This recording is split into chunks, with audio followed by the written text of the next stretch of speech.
Howdy folks, and welcome to the kitchen. This is going to be part one video segment on how to make authentic sake. So if you guys are interested in making the real deal in the Holyfield sake, check out these videos I'm going to put out. I'm going to shoot these videos live and then get them up. Well, obviously I'm shooting them live. I'm going to be putting these videos up and you're going to kind of follow along with me through the process of brewing some sake. So this will be the first video series of my brewing videos that I plan to put out. So if sake is your thing, stay tuned. Let's talk about how to make some authentic sake. So with no further delay, let's get right into it. To make sake, you have four basic ingredients. I've kind of laid them out here in front of us. We have our rice, our yeast, our koji mold, water, and that's about it. And a little bit of love. You know, you got to put love into whatever you make. That makes it that much better. So, since it's very simple and there's only four ingredients, I was told to make a good sake, the thing to do is to get the best ingredients you can or have available to you to make a premium sake. The videos that I watched on the Japanese making sake, they boast about the water that they have, how clean and soft and fresh their water is in abundance. So when I choose the water that I'm going to be using as one of the ingredients, I make sure that I have the cleanest, freshest water that I can, and I achieve that by this guy over here, our little bucket Berkey system, and our ozonator that's tapped into it as well. So make sure that you guys use fresh water. If you're tapped into city water and it's chlorinated, I would suggest buying some spring water, and the same thing if you have a well and you have hard water. Hard water makes a yucky sake with a nasty aftertaste, so you want to make sure that you have soft spring water. I wouldn't go with using distilled water, just because that absolutely has been stripped of everything. So a good spring water will work great. The rice, it's important as well to get a medium to small grained rice.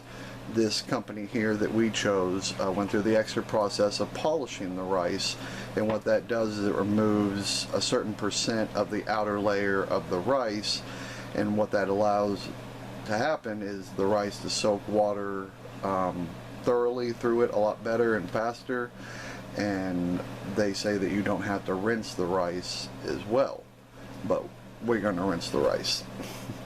The other ingredients here is the koji and the yeast. The yeast, it's important to use like a champagne yeast or an ale yeast, something that's real light, or you can go that extra step and look up yeast number 7 that they have in Japan and get a hold of that. I don't know what the cost is on that, but it would make your sake that much better. But for the purposes of this video, we're just using some Red Star, and it's Premier Blanc yeast.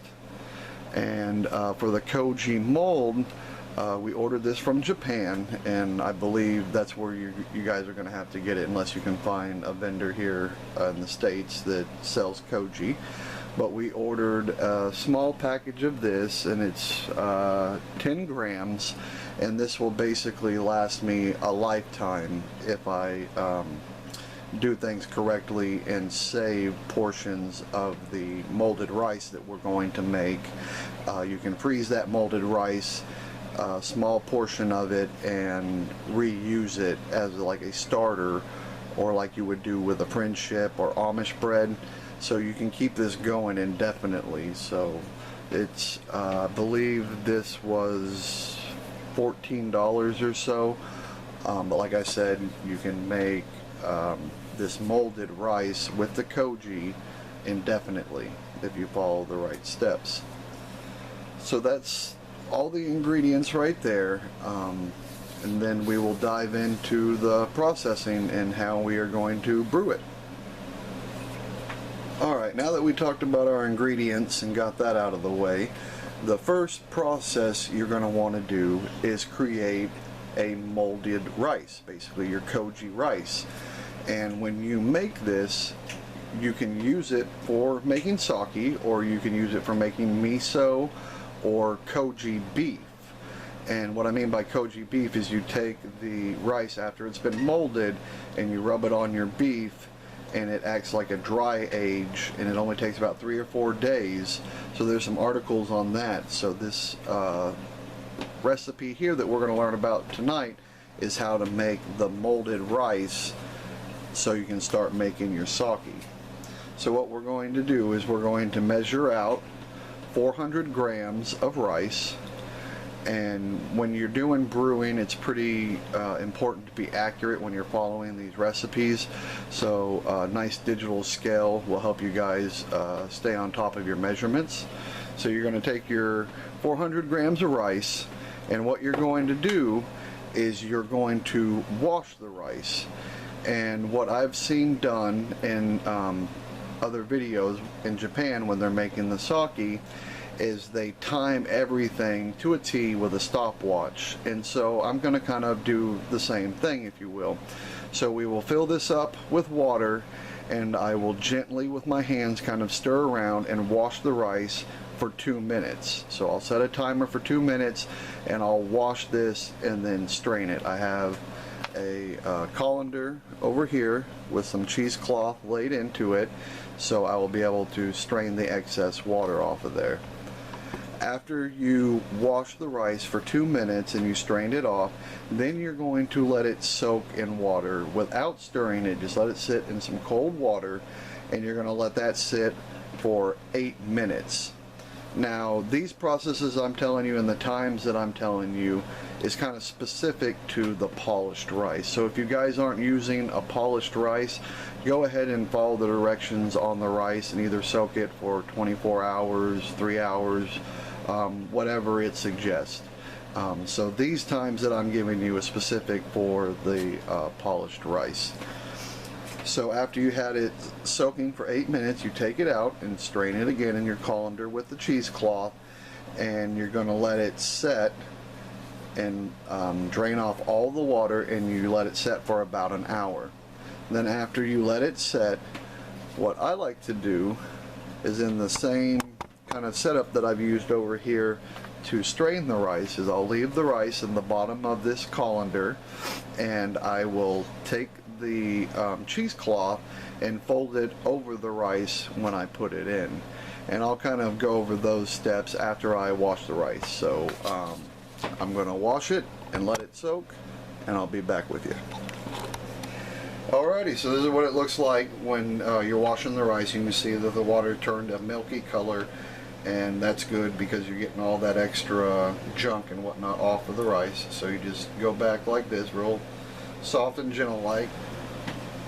Alright, I figured while the rice is soaking, I would talk to you guys about the rice and kind of show you a couple up close shots of what I mean by when I say it's polished rice.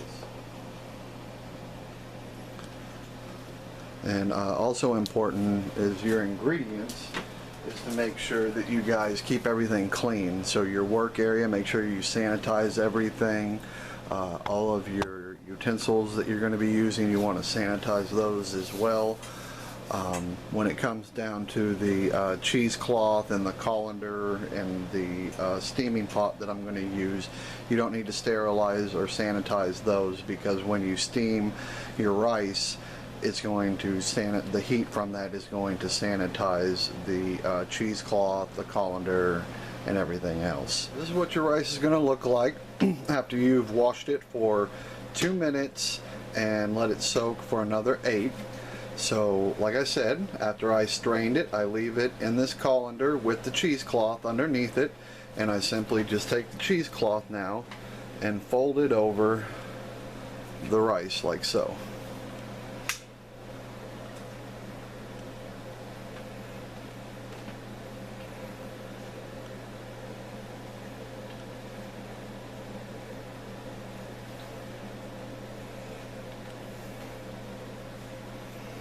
So everything's all nice and tucked in, and what I'm going to do is find the lid for this, put the lid on there, turn the stove on high and full bore steam this guy for 1 hour. Alright, the pot's up to heat and we have some steam going on, so we got about an hour to kill. I'm not going to kill that whole hour with you guys because I know you won't hang around for that long, but I just wanted to talk about this ingredient right here. I've seen a lot of people on YouTube putting out videos on how to make sake, and they're using this rice and water and making their sake. I don't really know what they're brewing, but when you look up the ingredients on this, these are just yeast balls. They contain no mold in them. When I looked up the ingredients and what's in these in English, the only ingredient is yeast. So if you wanted to use these as a yeast in your brew, I don't see a problem with that. But you need the most important ingredient, if you will, the Koji mold, because that's what's going to convert your starches and your rice into sugar so that your yeast will have something to eat and convert into alcohol. Without that mold, you're not having that conversion, so I don't really understand how they could be brewing anything. Maybe they're adding sugar to the ingredients, but at that point you're really just brewing sugar water. So I just wanted to touch base with you guys on that and let you know why I'm going through these extra steps of actually making the moldy rice. If you guys don't want to go through this first step, you can easily skip it. There's a product out there that, or a company out there that makes moldy rice that you can buy for making miso or sweet pickled rice, and you can add that to your brew and then you'll be golden. I actually did that for my first brew. I used 2 of these little balls, ground them up, used a whole package of that moldy rice, and I'll leave a picture in this video of it, and that got me going on my first batch of sake. We're all done steaming the rice, so what you're going to want to do is get yourself a large either baking dish or cutting board. Make sure that it's nice and clean. Sanitize it with that old sanitizing solution, and just put your steamed rice right in there and spread it all out real nice and thin. What that's going to do is it's going to allow it to cool down fairly quick, and when it cools down to around, I believe around 82 to 86, somewhere in that range, we are going to put the mold on it and start the process of growing the mold on the rice. The rice is cooled down, so now it's time to add the Koji mold, and this is the packet that we use,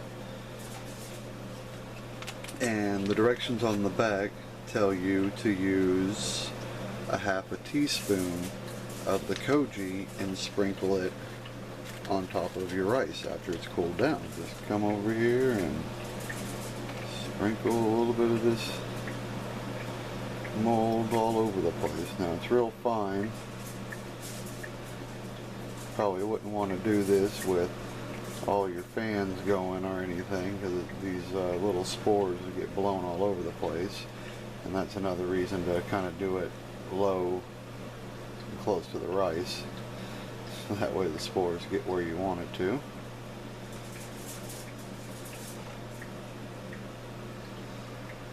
And after you sprinkle all of your mold on there, what you're going to do is keep this warm for the next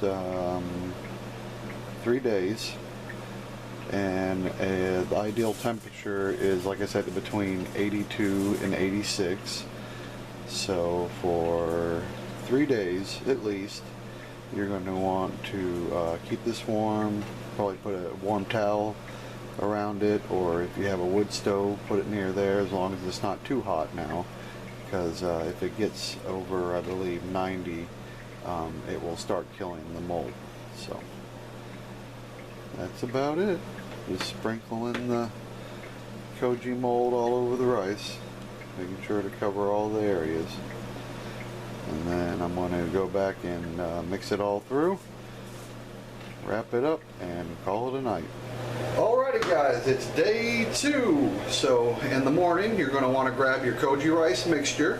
You're going to pull it out of whatever container you use to keep it warm overnight, You want to pour it out on a clean surface and thoroughly mix the rice. So what you're going to do is I choose to use a spatula because it's really sticky, and if you use your hands, I mean you can use your hands, but it will stick all to your hands and it makes a huge mess. So what you do is you just kind of fold it on itself, and you're going to kind of mix it and kind of separate some of the bigger clumps, if you will.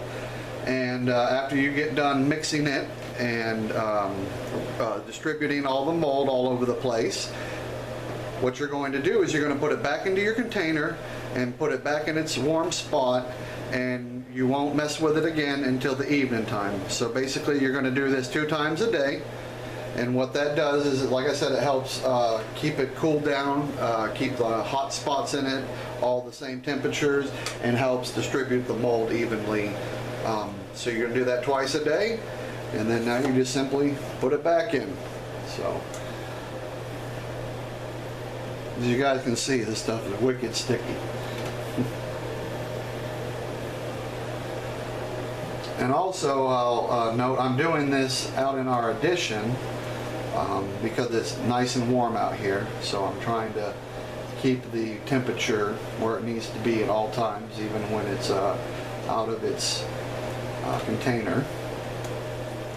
And that's it. Then I'm going to wrap it back up with the foil, stick the thermometer back in it, put it back in the top of the refrigerator where it's nice and warm, constant temperature, and let it go until this evening.